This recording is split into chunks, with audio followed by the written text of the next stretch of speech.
एक एक करके सब मुर्गों को काटा जाता है। तो भाजपा की नज़र में हम हिंदू, मुस्लिम, सिख, ईसाई मुर्गे हैं और अपने वोट बैंक के लिए ये कभी भी किसी भी मुर्गे को हलाल करवा सकती है, क्योंकि उनको सिर्फ एक ही चीज़ दिखाई जा रही थी, मुसलमान टाइट हो रहे हैं, मुसलमान टाइट हो रहे हैं। लेकिन आपने देखा किस प्रकार से माँ और बेटी को जलाकर राख कर दिया। देखिए, मैं आपको एक चीज़ बताता हूँ, दर्द आप जब महसूस कर सकते हैं जब चोट आपको भी लगी हो, तब इसीलिए अब चोट जब लग रही है ना हिंदू समाज के लोगों को भी, तब इनको समझ में आ रहा है इस देश के अंदर। जब हम इनको कह रहे थे कि आज मुसलमान के घर पे बुलडोजर चल रहा है, तो ये मत समझिए कि लाइन में आप नहीं है, लाइन में सब हैं।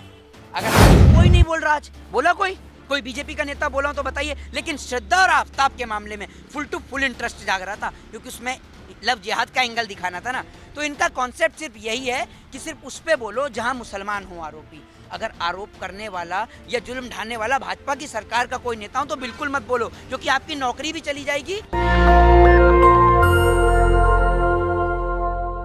यूपी में बुलडोजर ने अपना असली रंग दिखाना शुरू कर दिया है। जो लोग ताली बजा रहे थे अब उन पर भी बुलडोजर चल रहा है। मोहित शर्मा है, 2 ब्राह्मण समाज की महिला को जलने के लिए मजबूर कर दिया गया।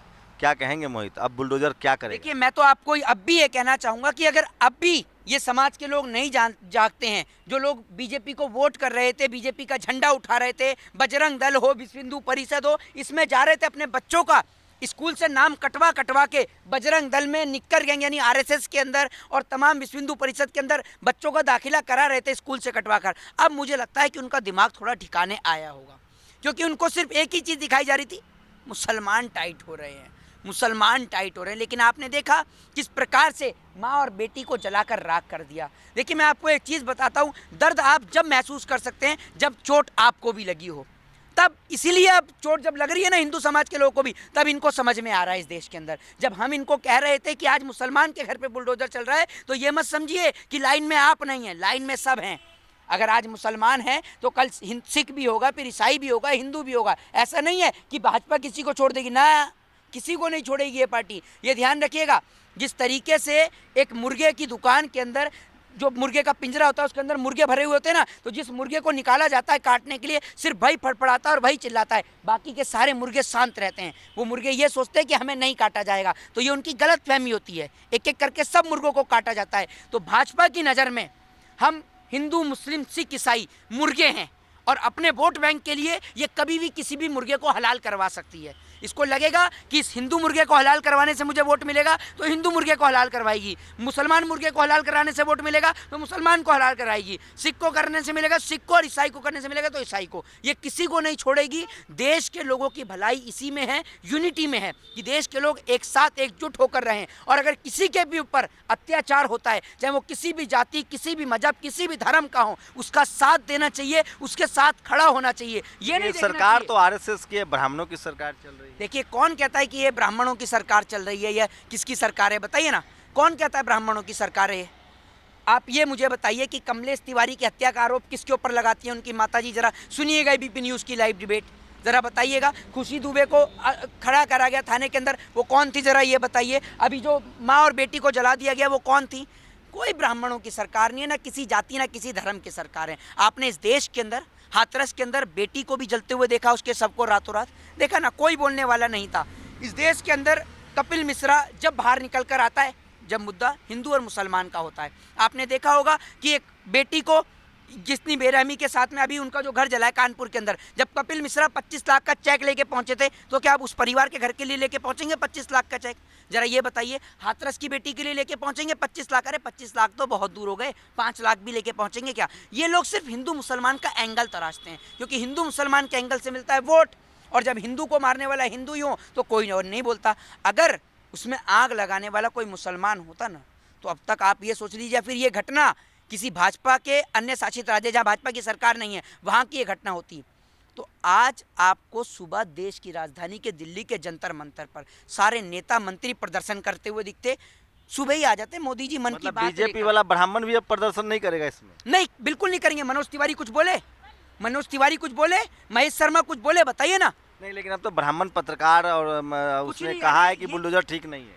सुनिए, बाप बड़ा ना भैया, सबसे बड़ा रुपया, इनका वो वाला उसूल है। ये किसी के लिए नहीं बोलते, किसी के लिए भी। जब हाथरस में बेटी को जला दिया गया तब ये बोले थे, जब मुसलमानों के घर पे बुलडोजर चल रहा था तब ये बोले थे। ब्राह्मण अभी समाज पर आपने जब देखा होगा, अत्याचार हुआ तब तो एक बोल चीज़ रहे को हैं। मैं आपको एक थोड़ा सा उदाहरण भी देता हूँ। अभी आपने देखा होगा कि आज देश की राजधानी के अंदर ये एक जो बेटी थी निक्की यादव, उसको आपने देखा होगा कि उसको किस तरीके से उसके जो क्या कहते हैं जो प्रेमी का जो उसका प्रेम जो करने वाला व्यक्ति था, उसने साहिल, जिसका नाम था साहिल गहलोत, उसने पहले उसको गाड़ी के अंदर गला घोटा और उसके बाद उसको फ्रिज के अंदर रख दिया।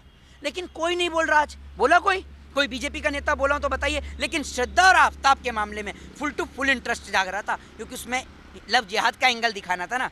तो इनका कॉन्सेप्ट सिर्फ यही है कि सिर्फ उस पे बोलो जहां मुसलमान हो आरोपी। अगर आरोप करने वाला या जुल्म ढाने वाला भाजपा की सरकार का कोई नेता हो तो बिल्कुल मत बोलो, क्योंकि आपकी नौकरी भी चली जाएगी और आपको न्यूज़ चैनल से निकाल भी दिया जाएगा। आज बोलेगा अर्नब गोस्वामी, बताइए, जैसे चिल्लाता है मुझे ट्रक दो। कह रहा है कि बुलडोजर गलत चला है ब्राह्मण पर। अरे तो पूछिए ना योगी जी से सवाल। बहुत योगी जी तो आपको इंटरव्यू भी देते हैं, तो योगी जी का अपॉइंटमेंट लेकर करिए। दीपक चौरसिया वो बोलेगा क्या? आईटी एक्ट और पॉक्सो एक्ट के तहत उसके ऊपर मुकदमा दर्ज हुआ गुड़गांव की पुलिस ने, और उसने उसमें यही कहा कोर्ट के अंदर कि मेरा उत्तर प्रदेश के मुख्यमंत्री योगी आदित्यनाथ के साथ में इंटरव्यू है। तो आपका इंटरव्यू है तो क्या आप योगी जी से सवाल करेंगे? है हिम्मत किसी पत्रकार के अंदर पूछने की? चलिए आप ये तो तब नहीं। ब्राह्मण समाज क्या करेगा यूपी के बाद? बुलडोजर का विरोध करेगा, समर्थन? देखिए मैं आपको एक चीज़ बताता हूँ, विरोध करेगा, समर्थन करेगा। ये लोग जो है ना, ये लोग बहुत खुशियाँ मना रहे थे, चाहे वो किसी भी समाज के लोग हों। जब मुसलमानों पर बुलडोजर चला, निचले तबके पर बुलडोजर चला, खुशियाँ मन रही थी इनमें। मतलब अगर 4 मुसलमान पर बुलडोजर चल जाए तो फिर मामला रफा दफा।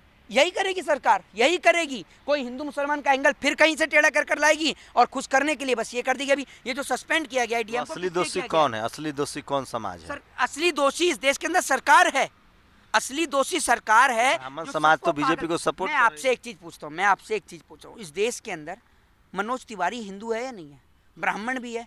मनोज तिवारी का बेटा आरएसएस में जाता है क्या? उसका कोई बच्चा जाता हो? बताइए ना आप मुझे। मनोज तिवारी का बेटा को आपने बेटा नहीं है, बेटियां हैं। नहीं, बेटियां हो या बेटा हो, कोई भी हो, बेटी बेटा दुर्गा वाहिनी में जाती हो। नहीं, ये बताइए ना, वो आरएसएस में जाते हैं, विश्व हिंदू परिषद में जाते हैं, या वो अपनी बेटियों को लेकर आए? जैसे हिंदुओं के प्रदर्शन चलते हैं उनमें लेकर आए ना अपनी बेटियों को। भाई साहब, इनके सबके बच्चे वीवीआईपी स्कूल्स में पढ़ते हैं, फुल टू फुल फैसिलिटीज़ लेते हैं। इनको कोई फर्क नहीं पड़ता है किसी जाति, किसी धर्म, किसी मजहब, किसी समुदाय का कोई व्यक्ति मरता है तो मरे। इनको अपनी कुर्सी से प्रेम है। साल 2024 का इलेक्शन है, चुनाव लड़ना है, किसी के भी खिलाफ विरोध में नहीं बोलना। और अगर पक्ष में उतर कर आ गए और सरकार का विरोध कर दिया, मनोज तिवारी और महेश शर्मा दोनों की टिकट कट जाएगी, टिकट नहीं मिलने वाली है। साल 2024 का इलेक्शन सर पे है। तो आम जनता को क्या कह रहे हैं कि अपने धार्मिक दंगों में न शामिल हो? आम जनता को यही समझाना चाहेंगे कि आप बाबा साहब भीमराव अंबेडकर के कानून को पढ़ के अपने संविधान, अपने राइट्स को, अपने फंडामेंटल राइट्स को जानिए, और किसी के बुरे वक्त में उसके ऊपर हंसी और मजाक मत उड़ाइए, उसका उपहास मत उड़ाइए, क्योंकि ये नहीं पता कि कब संकट के काले बादल आपके ऊपर भी मंडरा जाएं। आपने अगर कल आप खड़े होते जब मुसलमान के यहाँ पर बुलडोजर चल रहा था या किसी बहुजन व्यक्ति के यहाँ बुलडोजर चल रहा था, अगर आप उसके साथ खड़े होते तो आज लोग आपके साथ भी खड़े होते। लेकिन आप खड़े नहीं हुए तो आज आपके साथ भी कोई नहीं खड़ा हुआ है। तो आम तो कैसे बनेगा हिंदू राष्ट्र? देखिए, कोई हिंदू राष्ट्र नहीं बनना। अरे आप एक बात बताइए, हिंदू राष्ट्र बनना होता, प्रधानमंत्री जो है ना, प्रधानमंत्री इस देश के अंदर लोगों को खुलेआम पागल बनाते हैं। प्रधानमंत्री ने बोला अपने मुंह से एक बार, धीरेंद्र शास्त्री ने कहा है। धीरेंद्र शास्त्री गवर्नर है क्या? क्या है धीरेंद्र शास्त्री? ब्राह्मण कुल में पैदा हुए, अभी सबसे तेज तरार साधु है। अरे भैया, उनके यहाँ से एक बच्चा गायब हो जाता है, एक महिला की डेथ हो जाती है। कौन है Dhirendra Shastri? Who is this Dhirendra Shastri? मैं आपसे पूछता हूँ, कहीं के गवर्नर हैं? और दूसरी बात, उन्होंने बोला है उनके यहाँ पर तो मध्य प्रदेश के मुख्यमंत्री शिवराज सिंह चौहान भी आते हैं और तमाम लोग आते हैं, बड़े बड़े भाजपा के नेता और मंत्री आते हैं। तो उनसे कहकर बनवा दें हिंदू राष्ट्र। किसका इंतजार कर रहे हो? जब इतना बड़ा माइंडेड आपके पास है, लोकसभा में आपके पास माइंडेड है, आपके पास में गृह मंत्री आपका है, प्रधानमंत्री आपका है, तमाम बड़े बड़े IAS IPS आपके, तो क्यों नहीं बनाते? जिस तरीके से CA/NRC को लेकर सिर्फ वोट बटोरा गया, हिंदू मुसलमान का दंगा क्रिएट किया गया, बस इतनी परिकल्पना है कि 2024 का चुनाव हिंदू राष्ट्र के नाम पर लड़ा जाएगा। बस इतना सही है, और कोई एजेंडा नहीं है। हिंदू को मुसलमान से लड़ाना, यही इनका एजेंडा है। तो अगर आप भी अपने बच्चों को इस तरह के दंगाई जैसे आयोजनों में आपका बच्चा जा रहा है, अगर आप भेज रहे हैं तो सचेत होइए और देखिए कि क्या कोई नेता का बच्चा दंगा में शामिल हो रहा है। पढ़ाइए, लिखाइए, देश को मजबूत बनाइए। बच्चे को सेना में भेजिए, बॉर्डर पर भेजिए, दंगा में नहीं। शुक्रिया मोहित, हमसे बात। जी शुक्रिया। शंभू कुमार सिंह, नेशनल दस्तक, दिल्ली। नेशनल दस्तक की आपसे गुजारिश है कि अगर इसको बचाना चाहते हैं तो नेशनल दस्तक को सब्सक्राइब करने के लिए रेड कलर के सब्सक्राइब बटन को दबाएं, फिर बेल आइकन की घंटी दबाएं। नेशनल दस्तक को बचाने के लिए बहुत जरूरी है कि हर खबर को शेयर करें, लाइक करें, कमेंट जरूर करें।